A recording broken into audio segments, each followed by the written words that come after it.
சந்திப்பு இன்னைக்கு ஒரு மகிழ்ச்சியான செய்தி அவங்க எல்லார்கிட்டையும் பகிர்ந்துக்கிறதுக்காகன்ட்டு இந்த நிகழ்வு. அதோட முக்கியமாக அனில் சொன்ன மாதிரி இந்த பாடலை வந்து அது மாதிரியான ஒரு உலக அரங்கில் அரங்கேற்றின இந்த குழந்தைகள் அவங்க எல்லாம் இங்கே வந்திருக்காங்க.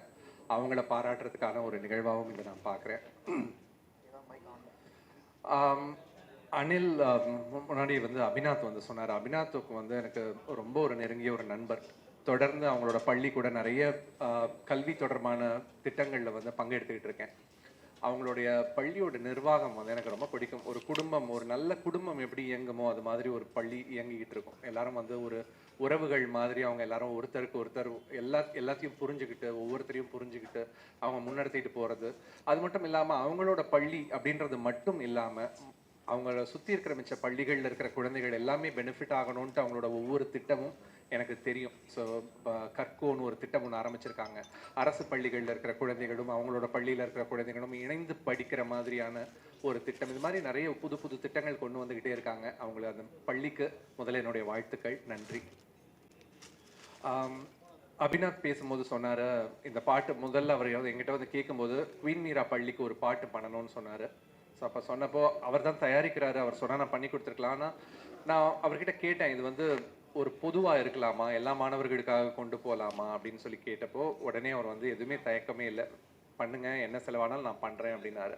ஸோ அந்த ஒரு மனசு உடனே வந்து ஏற்றுக்கிறது. ஏன்னா இது வந்து எனக்கு அப்பா சொல்லி கொடுத்தது, நான் திரைத்துறையில் இருக்கிற நிறைய பாடல்கள் பார்த்தவங்க எல்லாம் எனக்கு சொல்லி கொடுத்தது. ஒரு சான்று ஒன்று சொல்கிறேன். ஒரு படத்துக்கு ஒரு பாடல் எழுதிட்டு இருக்கும்போது மணிரத்னம் அவர்கள் வந்து, நான் எழுதியிருந்தது வந்து ஒரு பெண்ணோட பேரை வச்சு எழுதியிருந்தேன் அந்த பாட்டை. அந்த பாட்டு அப்படிதான் ஆரம்பிக்கும், காமினின்னு சொல்லிட்டு ஒரு பேரில் ஆரம்பிக்கும். அவர் வந்து காமினி வேணாம், வேறு ஏதாவது பொதுவான வேர்ட் போடுங்க அப்படின்னாரு. சார் அழகாக இருக்கே சார் அப்படின்னா, இல்லை காமினின்னு போட்டிங்கன்னா அந்த பெண்ணுக்கு மட்டும்தான் போகும், நீங்கள் ஏதாவது புது வேர்ட் போட்டிங்கன்னா எல்லாருக்கும் போகும்னு ஒன்றா அழகியேன்னு சொல்லிட்டு அந்த பாட்டை மாற்றினேன். அது மாற்றின உடனே அது எத்தனையோ பெண்கள் அதை கேட்கும்போது அது அவங்களுக்காக எழுதின பாட்டாக அவங்க உணர்ந்துக்கிட்டாங்க. மாணவர்களுக்கு ஒன்று பண்ணும்போது ஒரு குவீன் மீரான ஒரு பள்ளிக்குள்ளேன்னு மட்டும் சுருக்காமல் இதை வந்து நம்ம தமிழ்நாடு முழுக்க, இந்தியா முழுக்கன்ட்டு விரிக்கணும் அப்படின்ற அந்த கனவு வந்து அபிநாத் அன்னைக்கு ஒத்துக்கலைன்னா நடந்திருக்காது. ஸோ முதல் நன்றி அபிநாத்துக்கு தான். அனில் கூட என்னோட உறவு பற்றி சொன்னார் அபிநாத்.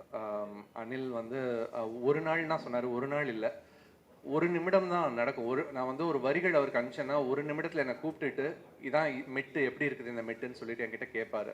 இந்த பாட்டுக்கும் அப்படி தான் நடந்துச்சு. எந்த பாடல் நான் கொடுத்தாலும் ஒரு நிமிடத்தில் அதை அப்படியே படிச்சுட்டு மெட்டு கொடுப்பாரு.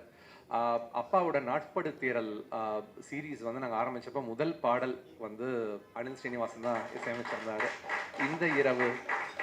இந்த இரவு தீர்வதற்குள்ளேன்ற அந்த பாட்டு அவரும் அதே மாதிரி ஒரே ஒரு மெட்டு தான் அனுப்பிச்சாரு. நிறைய இசையமைப்பாளர்கள் கூட அப்பா வேலை பார்த்தாங்க, நிறைய பேர்கிட்ட பல மெட்டுகள் வாங்கிட்டு தேர்வு பண்ணுவாங்க. ஆனால் அனில் ஸ்ரீனிவாசன் முதல்ல அனுப்பிச்ச மெட்டு அதை கேட்டுட்டு அப்படியே ஓகே பண்ணிட்டு அதான் முதல் பாடலாக வெளியே வந்துச்சு.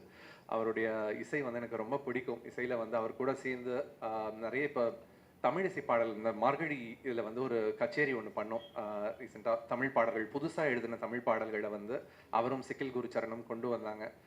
இசையில், கல்வியில் நிறைய புதுமைகள் பண்ணிட்டு இருக்காரு. ராப்சடின்ற அவருடைய ஆர்கனைசேஷன் வந்து இசை மூலமாக கணிதம் எல்லா பாடங்களையும் வந்து சொல்லிக் கொடுக்குறாங்க. அறிவியல் இது எல்லாத்தையும் பல லட்சம் மாணவர்கள் வந்து அதில் இணைஞ்சிருக்காங்க. அவர் சமீபத்தில் குரு அப்படின்னு சொல்லிட்டு இன்னொரு ஒரு திட்டம் ஆரம்பிச்சிருக்காரு. உலகத்தில் இருக்கிற சிறந்த அறிவில் இருக்கிற ஆசிரியர்கள், பேராசிரியர்கள் எல்லாரையும் ஒன்றிணைச்சு தமிழ்நாட்டில் ரிமோட்டில் கிராமங்களில் இருக்கிற மாணவர்களையும் ஸ்டான்ஃபோர்ட் யூனிவர்சிட்டி, MIT யூனிவர்சிட்டி மாதிரியான யூனிவர்சிட்டிஸையும் அங்கே இருக்கிற ப்ரொஃபஸர் சொல்லி கொடுக்குற மாதிரியான ஒரு திட்டம், ரொம்ப பெரிய ஒரு திட்டம் அது.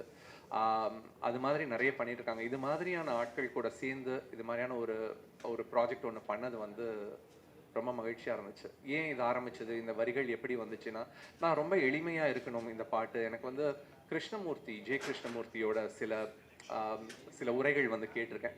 அதில் வந்து அச்சம் இல்லாத கல்வி அப்படின்றத, ஃபியர்லெஸ் எஜுகேஷன்றதை பற்றி அவர் பேசுறது, இது மாதிரியான சில விஷயங்களை என்னை முதல்ல இன்ஸ்பயர் பண்ணிச்சு இந்த பாட்டு எழுத ஆரம்பிக்கிறதுக்கு. அதுக்கப்புறம் நம்ம மாணவர்களை எங்கே பொசிஷன் பண்ணுறோம், நம்ம மனிதர்களை நம்ம எங்கே பார்க்குறோம், நம்ம மனிதர்கள் வந்து எல்லாம் அந்த ஃபுட் செயினில் நம்ம டாப்பில் இருக்கோம், மிச்சம் எல்லா மிருகங்கள், விலங்குகள் எல்லாம் நமக்கு கீழே இருக்குது, மற்ற எல்லா உயிரினங்கள் கீழே இருக்குதுன்னு பார்க்காம நம்மளும் இங்கே இருக்கிற இந்த உயிரினங்கள் மாதிரி தான், ஒவ்வொரு உயிரினம் மாதிரி தான் நாமளும் அப்படின்னு சொல்லிட்டு ஒரு பொசிஷன் பண்ணிட்டு ஒரு ஹியூமிலிட்டியை கொண்டு வந்துட்டு அந்த ஹியூமிலிட்டியை வந்து இருந்து நம்ம இந்த உலகத்தை பார்க்க ஆரம்பிக்கலாம் அப்படின்ட்டு ஆரம்பிச்சது தான் இந்த அன்பே எங்கள் பாதை அப்படின்ற இந்த பாட்டு. இதில் அந்த யூனிசெஃபோட அந்த நிர்வாகிகள் அரிகாத்தோ இன்டர்நேஷ்னல் பற்றி சொன்னார்.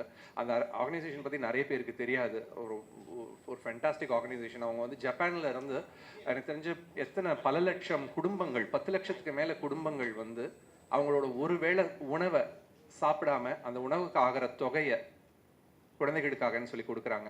ஸோ இந்த நிறுவனம் வந்து யுஎன்ல யுஎன் கூட இணைஞ்சு வேலை பார்க்குற ஒரு முக்கியமான ஒரு நிறுவனம். இது மாதிரியான ஆட்கள்லாம் சந்திக்கிறதுக்கு ஒரு பெரிய ஒரு வாய்ப்பு கிடைச்சிது. அது மாதிரியான ஒரு மேடையில் நம்ம குவீன் மீராவோட குழந்தைகள் வந்து அதை பெர்ஃபார்ம் பண்ணும்போது, அனிலோட இசையில் அந்த குரல் அந்த அரங்கில் வந்து கேட்கும்போது, தமிழ் கேட்கும்போது அவ்வளவு வந்து மகிழ்ச்சியாக இருந்துச்சு. நம்ம ஒரு கனவு, ஒரு சின்ன கனவு வெளியில் போகுது, வெளிநாடுகளுக்கு போகுது, இவ்வளோ ஒரு பெரிய மேடைக்கு போகுதுன்றது வந்து ரொம்ப மகிழ்ச்சியாக இருந்துச்சு. இன்னைக்கு அப்பா வந்து இந்த குழந்தைகளை குழுவை வாழ்த்த வந்திருக்காங்க. அனில் வந்து ரொம்ப எப்பவும் போல ரொம்ப பணிவாக சொன்னார். நான் அனில் மாதிரி, ராமாயணத்தில் அனில் மாதிரி இந்த அனில்னு சொன்னார். அந்த அனில் வந்து கொஞ்சோண்டு மணலை கொண்டு போயிட்டு அந்த பாலத்துக்கு தூவுச்சு. ஆனால் இந்த அனில் தான் அந்த பாலமே. ஸோ அனிலோட அந்த முயற்சி இல்லைன்னா இந்த இந்த நிகழ்வு இல்லை. ஸோ அனிலுக்கு என்னுடைய நன்றி. என் குழந்தைகள் எல்லாருக்கும் என்னுடைய வாழ்த்துக்கள். நன்றி, வணக்கம்.